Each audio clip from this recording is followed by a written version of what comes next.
फ़कीर की बद्दुआ से आया अल्लाह का अज़ाब। चचा चमन मोहल्ले के सबसे कंजूस आदमी थे। उनके घर कोई मेहमान चला जाए तो रस्मी गुफ्तगू के बाद पूछते हैं कि चाय तो नहीं पिएंगे ना, क्योंकि चाय बहुत नुकसानदेह है। हाँ, शरबत थोड़ा गर्म है, चलेगा क्या? केक बिस्किट वाली दुकान अभी बंद पड़ी है। क्या करूं, समोसे वाला तो अभी तेल गरम कर रहा है, अभी काफ़ी वक्त लगेगा। आप कहाँ इतनी देर बैठे रहेंगे? बेचारा मेहमान ये सुनकर शर्मिंदा हो जाता। एक दिन दोपहर को किसी फ़कीर ने उनके घर का दरवाज़ा खटखटाया।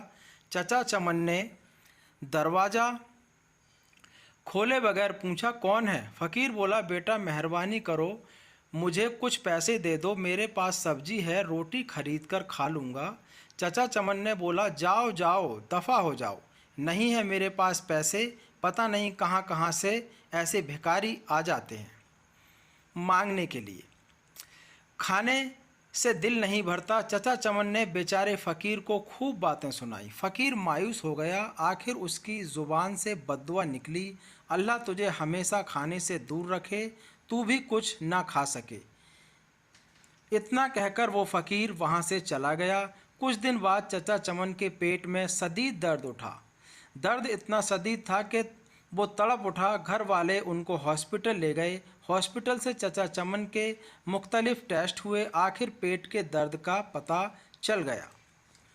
डॉक्टरों ने हिदायत की कि 15-20 दिन तक हॉस्पिटल में ही रहना होगा ताकि मुकम्मल इलाज किया जा सके। हॉस्पिटल से जब घर वापस आए तो कमज़ोरी से निढाल थे। बहुत बुरा हाल था, कोई चीज़ हजम नहीं होती, दही भी कहते तो उल्टी हो जाती। डॉक्टरों के पास जाते तो वो कहता कि शायद आपने बद परहेजी की है। टेस्ट करवाते तो सब ठीक आता। दवा बाकायदगी से इस्तेमाल करने के बावजूद तबीयत संभलने में नहीं आ रही है। रंग पीला पड़ गया था, थोड़ा सा खाने से ही उल्टी हो जाती। चचा चमन की रातों की नींद उड़ चुकी थी। उनको मौत का खौफ होने लगा। सोचते सोचते उन्हें नींद आ गई। ख्वाब में देखा कि पुलाव की देग के पास बैठे हैं, वो सबको चावल बांट रहे हैं। सुबह उठकर चचा चमन ने घर वालों को अपना ख्वाब सुनाया तो उन्होंने मशवरा दिया कि गरीबों को खाना खिलाओ। चचा चमन ने खैरो बावर्ची को बुलाया और उससे पूछा कि पुलाव की 10 किलो की देग पर कितना खर्चा आएगा। बावर्ची ने खर्चा बताया। चचा चमन 10 किलो की देग पर होने वाले खर्च का सुनकर बड़े परेशान हुए, लेकिन फिर सोचा कि शायद खैरात करने से मैं ठीक हो जाऊं। उन्होंने इतवार यानी संडे की एक दोपहर को ये मुश्किल मरहला तय कर ही लिया। मोहल्ले के नौजवानों की मदद से मोहल्ले द्वारा और गरीब लोगों को खाना खिलाया। चचा चमन अब काफ़ी पुरसुकून रहने लगे, लेकिन जब उस फ़कीर का ख्याल आता तो फिर वही मनहूस दर्द शुरू हो जाता। कई दिन ऐसे ही बीत गए। एक शाम को किसी फ़कीर की आवाज़ आई, अल्लाह के नाम पे दे दो बाबा।